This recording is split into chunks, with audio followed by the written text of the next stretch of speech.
A really fascinating, naturally occurring phenomenon in society is the idea that you either die a hero or live long enough to see yourself become the villain.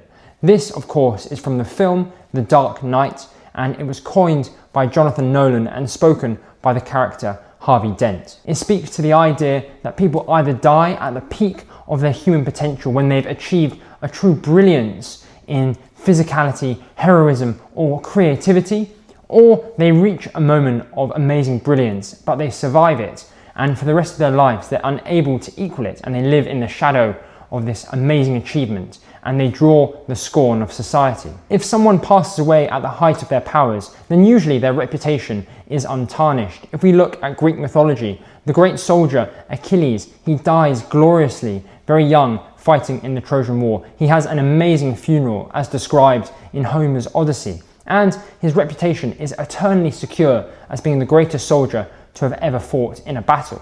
And in our own modern time, we glorify musicians and artists who have passed away young at the height of their artistic or musical career, notably Jim Morrison, Amy Winehouse, Janis Joplin, or Jimi Hendrix. However, if you achieve greatness and then you survive it, often you become a caricature of yourself and society scorns you for not being the person you once were. A great historical example of this is the Roman general Scipio Africanus, one of the greatest ever generals in ancient history. He was crucial in defeating the Carthaginians, in defeating Hannibal, and he won an amazing victory at the Battle of Zama, helping to end the Second Punic War. He had an amazing reputation, but he was never able to achieve a similar level of glory, and so many of his political opponents, such as Cato the Elder, tore him down, and it led to Scipio leaving Rome in a state of shame. However, thanks to historians, Scipio's legacy is truly glorious, but it's the case for other people such as the Roman Emperor Caligula, or the French revolutionary figure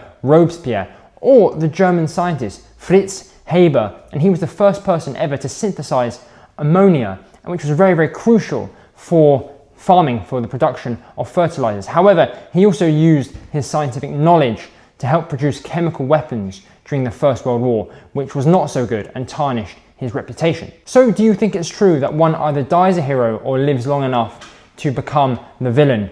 Let me know your thoughts in the comments, or if you have a good example.